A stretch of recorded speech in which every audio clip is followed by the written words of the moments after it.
தமிழ்ல உயிரெழுத்து வந்து 12. ஆனாவண்ண இணை என்ன உயிரெழுத்து 12. இந்த நந்தியின் உயரம் வந்து 12 அடி. 12 அடி. ஓகே. மெய்யெழுத்து 18. குற்று வரழுத்து மெய்யெழுத்து. இந்த கொடிக்காம்பத்தின் உயரம் 18 அடி. மீதமுள்ள உயிர் மெய்யெழுத்து 216. 247 12 போயிட்டு 18 போயிட்டு மிச்சம் 216. இந்த ராஜோபத்தின் உயரம் வந்து 216 அடி. இன்றைக்கு தான் தெரியும். உண்மையாவா? தமிழுக்காக கட்டப்பட்ட ஒரு கோயில். தமிழுக்காகவே கட்டப்பட்ட கதைச்சு பழக்கம் இல்லையா, அதனால கொஞ்சம் மாறுது. விஷயங்கள் தெரியும். இதெல்லாம் கண்டோம். Great information. ஆக்சுவலி நிறைய பேருக்கு தெரியாம இருக்கு. இப்ப என்ன மாதிரி வந்து நிறைய பேருக்கு தெரியாம இருக்கு இந்த விஷயம். இது உயிரெழுத்து 12, மெய்யெழுத்து 18 கொடிக்காம்பம்.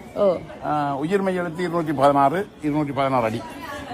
இது 18 அடி, இது 12 அடி. இது இப்ப இந்த கோயில் கட்டி எத்தனை வருஷம்? 1100 வருஷம். 1100 ராஜராஜ சோழனால் கட்டப்பட்டது. ஓகே. இதுல ஸ்பெஷாலிட்டி வந்து அந்த நிழல், அந்த கோபுரத்துல நிழல் படாத அந்த விமானம் இருக்குல்ல, அந்த மேல அந்த முடி பெரிய கல், ஒரு கல்லால் ஆக்கப்பட்டது. 800 தொன். 800 தொன்ல 800 தொன் பாரம். அது இது இப்படி கொண்டே வச்சா இப்ப சொல்லி வந்த மண் குமியல் இப்படி மண் போட்டு அது ஆணையை கொண்டே கட்டி இழுத்து மேல வச்சதாக இப்ப படங்கள் கம்ப்யூட்டர்ல செய்து காட்டினோம். ஆனா எப்படி வச்சு யாருக்குமே தெரியாது. 800 சொன்ன 216 அடி உயரத்துல வச்சிருக்காங்கல்ல, எப்படி கொண்டு போனாங்கன்றது ஒரு 5 கிலோ வேக் தூக்குறதே கஷ்டமா இருக்கு. இல்ல தமிழர்கள் வந்து இந்த கட்டடக்கலையில பார்த்தா இது 1000 வருஷத்துக்கு பழமை வாய்ந்து சொல்லியேன்னு என்ன கூட அழகா இருக்குது.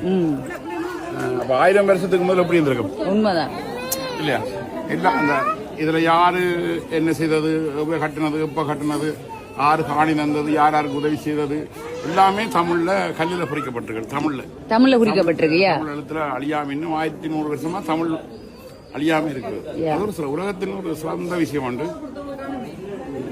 நைஸ். நன்றி. தேங்க்யூ. நன்றி அண்ணா.